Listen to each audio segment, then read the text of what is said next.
Welcome to the Tech Money Podcast, where the worlds of technology and personal finance collide.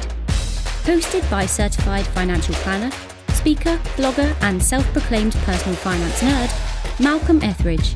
Each episode aims to make you just a little bit smarter about your money, all from the perspective of the tech professional.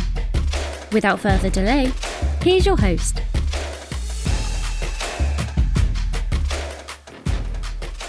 Hey there, listeners. Malcolm here. And on today's show, we're talking about philanthropy. More specifically, we're talking about ways to maximize the impact of your gifts to charity each year. Back in season 1, we did an episode all about donor advised funds and the ways in which they help to improve the tax favorability of giving to charity. If you haven't already, I'd recommend giving that episode a listen after this. I also wrote a post for the Tech Money blog titled, Ways to Make Your Charitable Giving Count Come Tax Time. Again, if you haven't read it already, I'd recommend checking that out as well. But as a quick refresher, a donor advised fund is simply a type of brokerage account where contributions to it are specifically earmarked for charitable giving. And in exchange, the IRS allows you to realize the entirety of the donation in the year it's made, regardless of how long it takes you to actually distribute those dollars to the various charitable causes you support. And while one of the major positive effects of supporting charitable causes is simply to feel good about giving, what and how you give can be just as important as how much you give and to whom. Deciding which assets to donate and how to best structure giving is where the real tax strategies of charitable giving come into play. And since you're going to be giving one way or another, either to the IRS or to a cause that you actually care about, you might as well be the one to make that decision. So on this episode, that's exactly what we'll be discussing. My guest, Adam Nash, is the CEO and co-founder of Daffy, a not-for-profit organization built around the simple idea that everyone should put something aside for those less fortunate than themselves. In addition to his work at Daffy, Adam is an active angel investor, investing in over 100 companies, and serves on the boards of Shift and Acorns. Prior to Daffy, Adam has held leadership roles at Dropbox, Wealthfront, LinkedIn, and eBay, to name a few. Adam also holds an MBA from Harvard Business School, as well as a BS and MS degrees in computer science, with a focus on human-computer interaction from Stanford University. Needless to say, the guy is pretty smart. So, with that brief introduction, welcome Adam Nash to the Tech Money Podcast. Yeah, Malcolm, thanks. Glad to be here. Yeah, man, I appreciate you agreeing to do this. And I breezed through your resume pretty quickly in my intro. What else should I have included? Oh, I think you got the highlights there. Being the product guy at LinkedIn in the early days, I think my profile is a little overdeveloped. I had to test all those features. One thing I am proud of, though, is I do teach a class on personal finance at Stanford every fall. I really am very passionate about personal finance education. I don't think there's enough of it in this country or elsewhere. And so for the last 5 years, they've let me put on a class for the engineering school, and I love doing it. So what's interesting about that is the engineering school is probably one. Well, I guess it doesn't necessarily ring as true about a place like Stanford, but I was gonna say the engineering school is one of the places that needs that education the most because it's what's in vogue and what's likely to be where a lot of the dollars are made.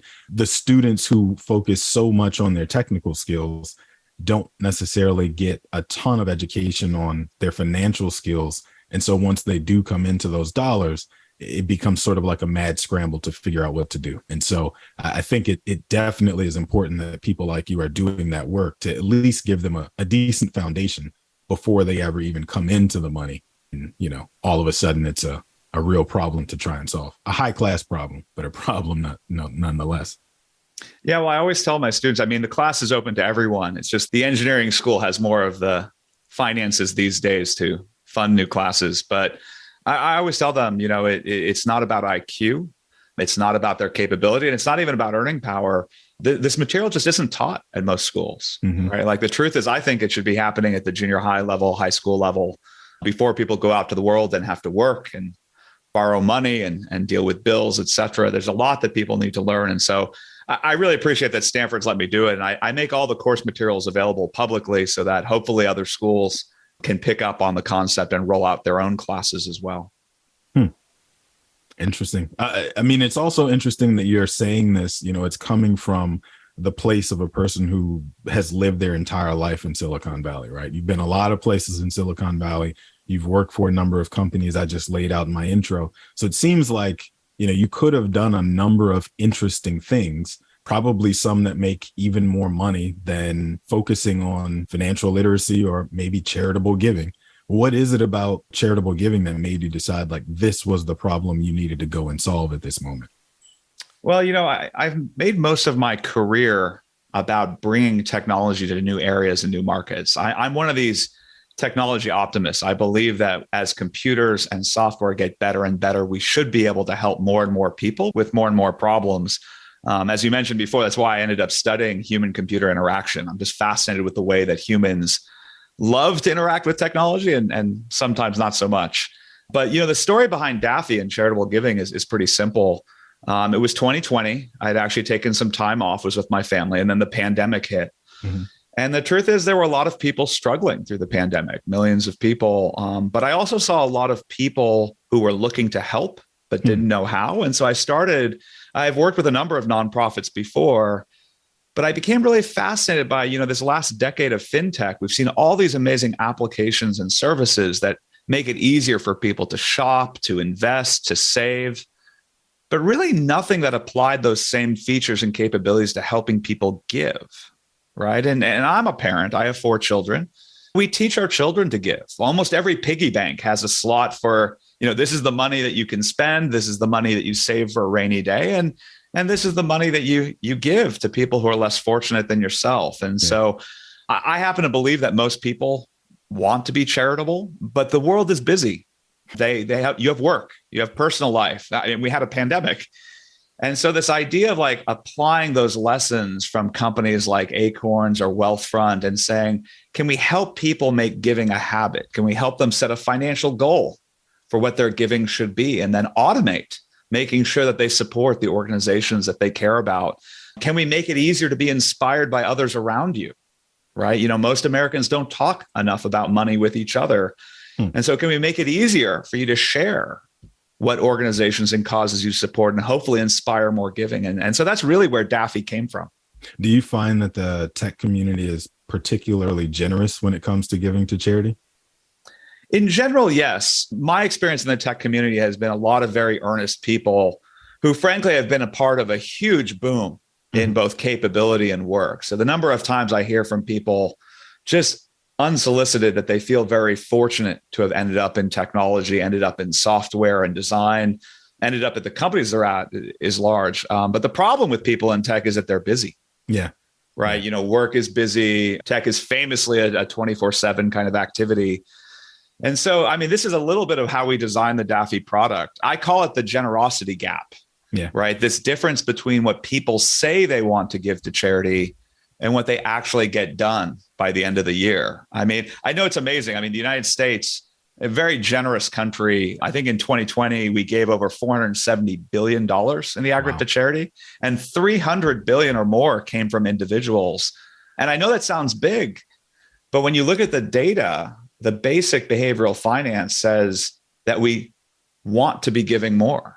Right. The research says that just like, saving for retirement or saving for college or for a house, if you set a goal for giving, it turns out people give 32% more.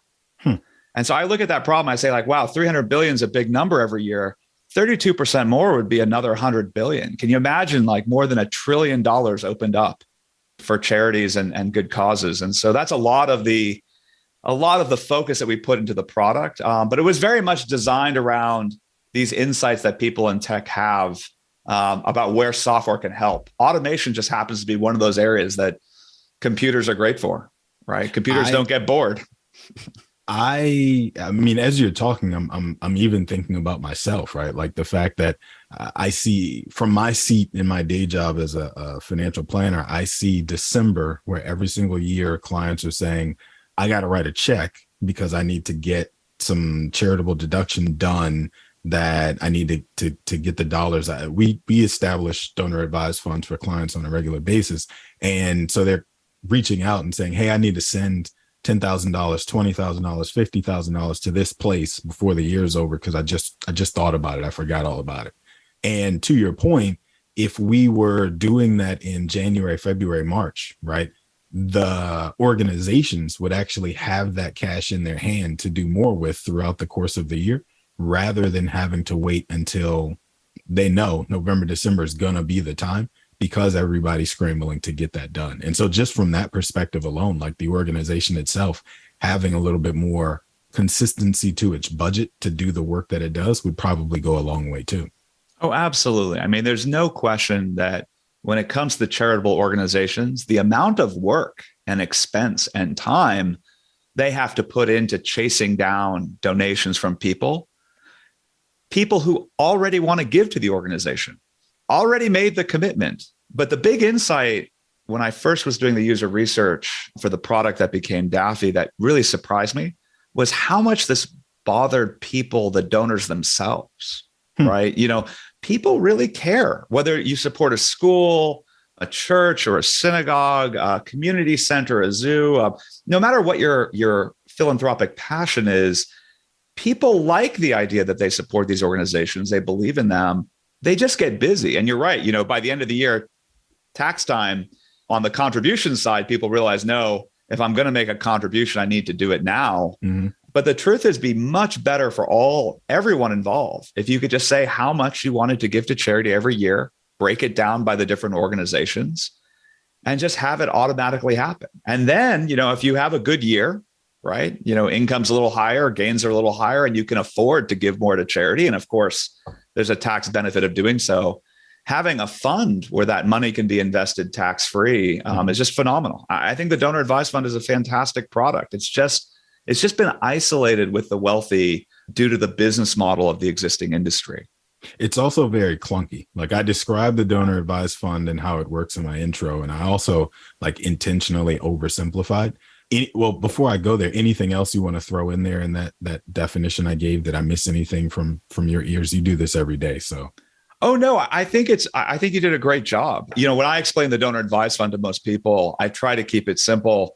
Most people are familiar with the idea of a 401k or an IRA for retirement or even a 529 plan for college. I just tell people there's another type of account that you haven't heard of, and it's for charity, and it's called the Donor Advised Fund, and it's been around for over 50 years. Yeah.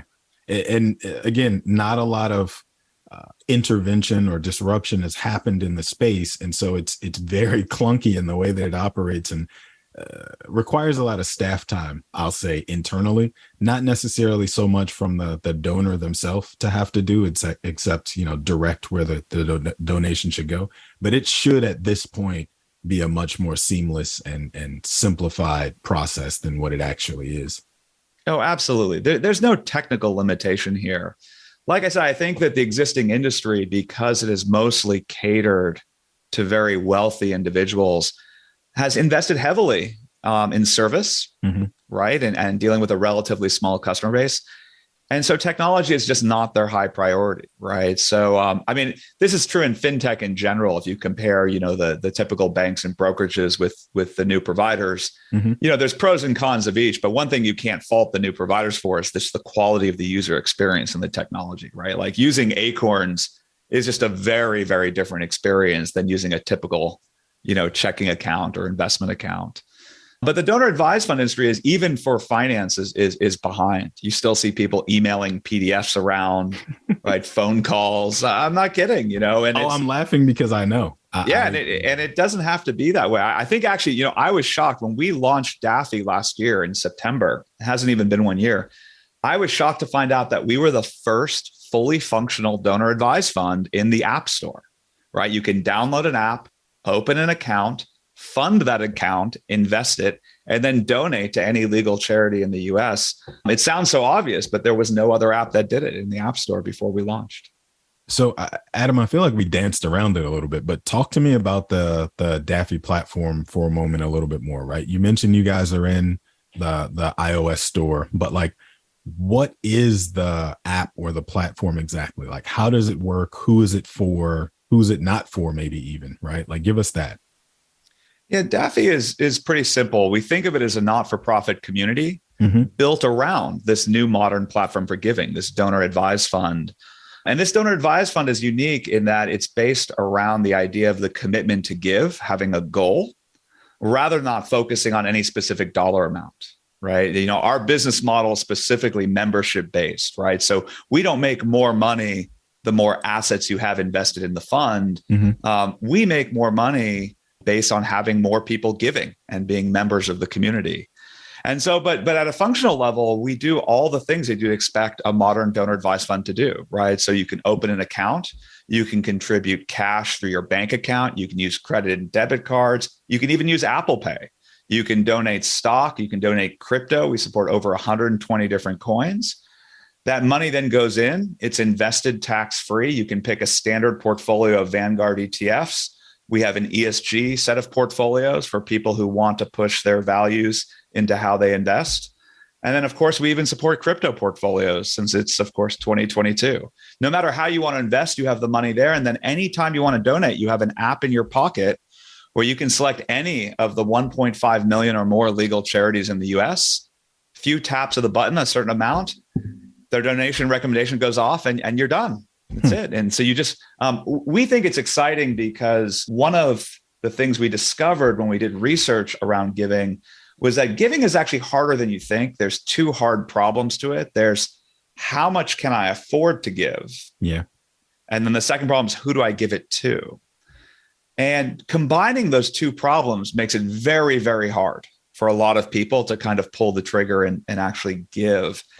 But when you have an app in your pocket that's already funded, I mean, you know this, right? This is basic behavior around money, right? Like when you have the money already set aside to give, it's so much easier when a friend or colleague asks you to donate to a worthy organization to just say, oh, pull out the phone, tap, tap, tap, done.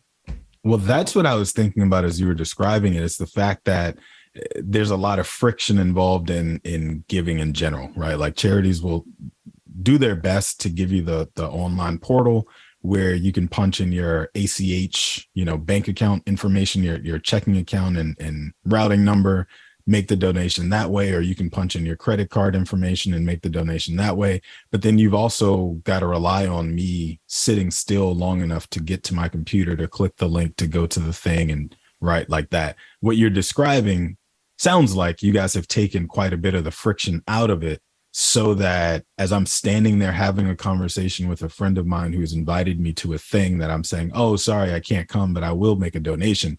They can say, oh, well, just make it now. Right? Like, don't tell me you're going to do it when you get home because you have to get to your computer. I know you have the app that allows you to do this in the moment. Like, you can make it now. And not only can you do it now, you can actually do it with your Ethereum or Bitcoin tokens that have appreciated in value because you were so smart that you got invested in this thing in 2010 before the run up happened, right? Whatever I'm supposing here. But I get your point that it sounds like, if I understand this correctly, one of you guys' main goals is to help take the friction out of giving so that people will give more frequently, which also allows me to set up something like a monthly contribution that goes into this account that also invests so that the dollars will grow so that I can donate more down the road, that kind of thing. Am I getting it right?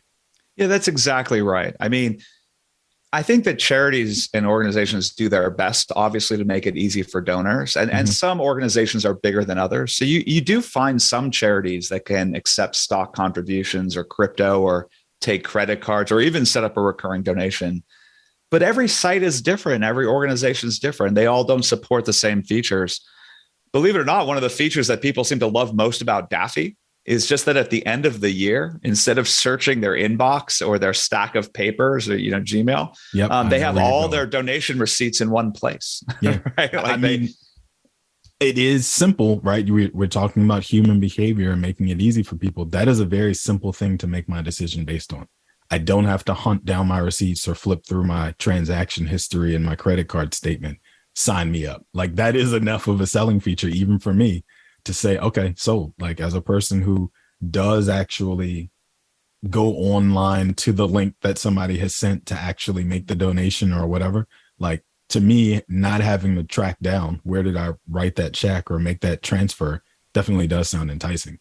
Yeah, so we think of it as a better system for giving. Obviously, the tax benefits are phenomenal, right? Especially when you're donating assets that have appreciated like stock or ETFs or crypto. But I think that in general, what's exciting. Oh, go ahead. Before you go away from that point, that was actually a very good point you were setting up, and I heard you about to go away from it. So I want to stay there for a second. But one of the things that I don't know that people are as familiar with as far as the donor advised fund is concerned, one of the real valuable things that it allows you to do is avoid capital gains taxes on highly appreciated shares in a company that maybe you worked for a company that went public, or you receive RSUs every year as part of your total comp. And those shares have appreciated significantly since the company was 100 employees or 1,000 employees to where it is now. And so if you were to ever sell those shares, you've got to pay long-term capital gains tax on whatever the difference is between your basis and the market value. The donor advised fund actually allows you to donate those shares or some of those shares to this fund, get a tax credit for the fair market value of those shares today, decide whenever you want to in the future how much to donate in each year going forward, whether it's this year or the next 10 or whatever, but also not have to pay the capital gains taxes associated with the run up between your basis and fair market value of those shares. So I want to make sure that I make that point clear, because I did promise in the intro that we were going to talk about the tax benefit of getting a little bit more sophisticated with your giving, but separately, the value that you just created for yourself is significantly more than if you had just written a check or given with cash, right? So I wanted to make sure we stayed there and gave that little tidbit, because anybody who's like, what in the world is this donor advised fund they keep talking about, and why would I care? Well, because if you're a person who worked for Airbnb, as an example, who's a recent IPO that went well, those shares that you own that have appreciated by 50% that are still sitting in your Fidelity account that you keep looking at and saying, I really want to use them to do X, Y, and Z, but I don't want to have to pay those taxes. Each time you log in, this is an idea of a way to kind of alter the way you're giving to charity today. So anyway. You're exactly correct, Malcolm. And I'm glad to spend time on this, because I think most people don't realize how big a benefit it is. And also, it applies to more people than you'd expect. It's not just if you had a high flying tech stock, right? You know, if you bought Vanguard Total Market ETF 15 years ago, that ETF is up 60, 70, 80%. And you have a choice. You could sell that VTI, right? Take the gain, pay the taxes, and then maybe you give some of that money to charity. That's great. Or if you donate that VTI directly, you never pay the capital gains taxes, and you get a deduction for the money off your income taxes, right? Which tends to be higher rates. And then, as you pointed out, if you don't want to use it all right now, you can invest it tax-free and do it over a number of years. And so it really is a much better system. It actually turns out to be not just more money for you, but more money for the nonprofit, right? And unfortunately, like I said, there's over 1.5 million charities in the US, but only a few thousand accept stock contributions, and even fewer accept crypto contributions. Yep. But if you have a donor advised fund like Daffy, it becomes trivial. I can't tell you how many people in December last year, our first few months out, opened up that Daffy app the last week of the year and decided to contribute either stock or crypto to kind of make sure that they matched up their charitable donations with whatever their income was for the year to make sure that they kept their taxes in line. Well, also, disclaimer, I'm not giving out blanket tax advice to anybody here on this show, and I'm not auditioning to become anybody's tax accountant. But one of the other things that is the difference between the public charity you're talking about that's big enough to accept stock shares like, Boys and Girls Club of America or the United Way or something, right? One of the key differences is if I give those shares this year, they're gone this year. Like the value that I just donated is gone out of my own portfolio, my own net worth this year. Whereas with a donor advised fund, I can give in whatever year I want to, get the tax benefit for that deduction this year, but then take forever to spread that out if I decide to. And the reason that's important for this particular audience, this particular community, is because you've been in tech long enough to know some years are extremely better than others, right? So if my company just went public this year, or my company is getting taken private this year, as an example, right? If we look at like a Twitter, for example, allegedly, we'll see what happens. But In that instance, I'm probably going to have lumpy income where I have 3, 4, 5 times the income I'm going to have in the next 3, 4, 5 years happen to me this year. And so I want to figure out how to defer some of that income away from having to pay taxes on it.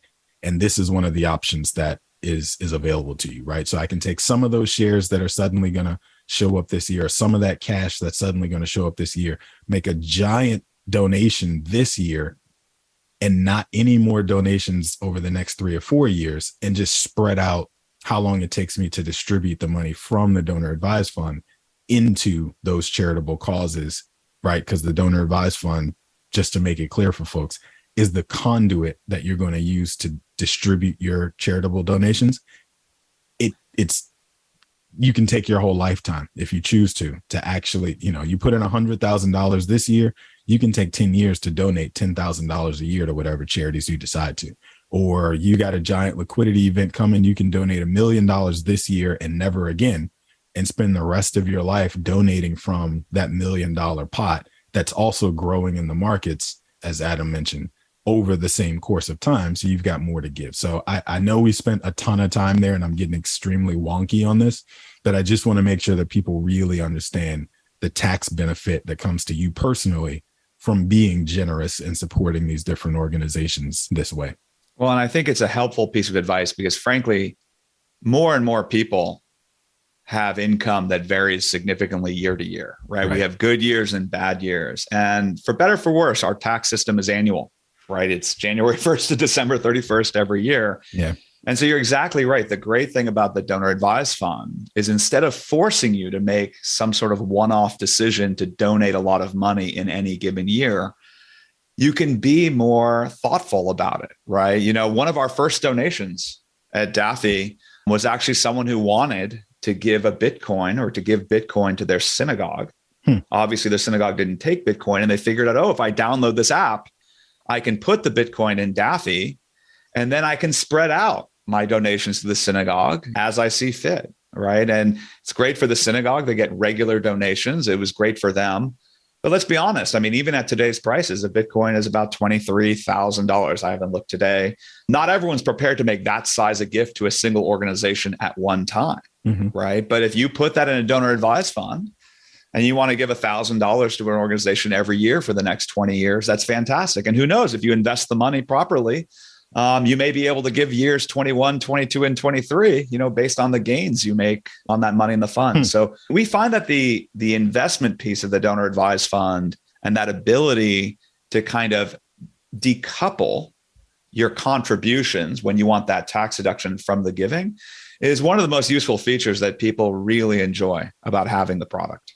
So let's talk about something else you mentioned a little bit ago, which was the fact that I can sort through your portfolio of available funds and find things like ESG investments inside of the donor advised fund, which to my knowledge, I'm saying to my knowledge in highlighting it and embolding it so I don't get any angry comments in the email inbox. But to my knowledge, at a place like a traditional place like a Charles Schwab or Fidelity or Morgan Stanley or whatever, I don't have the option to invest in very much inside of that donor advised fund. It's usually like you get the S&P 500, you get the Russell, you get a couple of other similar index funds, and that's about what your options are as far as what you can invest in inside of the donor advised fund. But you mentioned that you guys have ESG portfolios that I can choose to invest in while waiting to don that money.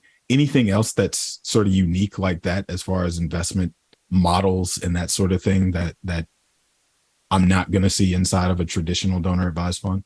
No, I mean, I think that, the truth is there's a large number of donor advised funds out there, and some of them have very sophisticated investment options, some don't. We've tried to keep things simple with Daffy. And so we offer 4 different categories of portfolios. We have conservative portfolios that are invested largely in cash and inflation protected bonds. We have standard diversified portfolios of low cost index funds from Vanguard. The ESG portfolios have been popular, right? There's a lot of people who want to align their charitable giving with investments that they feel good about in terms of their governance or their environmental impact. And then actually, we also have been very popular. We have a set of crypto portfolios, either diversified ones that blend stocks, bonds, and crypto indices, or pure crypto portfolios for those who are really aggressive, who want to see the money invested in Bitcoin or Bitcoin and Ethereum, et cetera. I should disclose Coinbase Ventures is one of our investors, and they've been very helpful in us being able to offer a modern service that supports all these types of investments. From our point of view, the investment portfolio choice is an important one, but it's not as important as getting people comfortable contributing money and giving more. So the reason we provide a broad range of portfolios is we want to make sure that whatever your investment choice is, or whatever is ideal for you, that you can find it on Daffy. So it doesn't become a reason for you to make an excuse not to give. I see. Well, it sounds like, too, as we're discussing this is a tool or a platform or a product, however you describe it, that is maybe not necessarily geared toward, but great for your millennial, your Gen Z, or skews, I would imagine, to a younger audience. Do you have any visibility into like the average age of your user base? Yeah, we thought the same thing when we launched it, but we've been quite surprised at the breadth of ages, right? We certainly have a number of members who are young, in their 20s, just getting started. We also have members in their 70s and beyond who are retired and like the idea of having a fund to give out of, and everything in between. I will say the sweet spot has actually been a little bit older right now. We're seeing a lot of people, a lot of households, new couples, maybe with young children, who are thinking about their giving, thinking about the example they're setting for their family, and like the idea of something like Daffy and making giving a part of their life actively. But I think that it is a pretty broad base, because the truth is our business model is so different than the existing industry. For people just starting out, the idea of using an app, we're free if you have less than $100 in the fund, and otherwise it's only $3 a month. But at the high end, we have members who have millions of dollars in their funds. And, our higher tier is just $20 a month. Even Vanguard charges 0.6% for their fund. So, a $100,000 account at Vanguard is $600 a year. At Daffy, it could be as low as $36. And so we're seeing demand really across the board. The one aligning piece of it is really people reaching out and looking for some better system for them to give, right? Just feeling that they're tired of the paperwork. They're tired of the one-off emails. They're tired of digging around for receipts, et cetera. They just want an app that takes care of it. And so we're trying to provide it for them, because we think it helps people give more. Funny enough, you're describing me. Like as we're sitting here talking about it, I'm like you guys.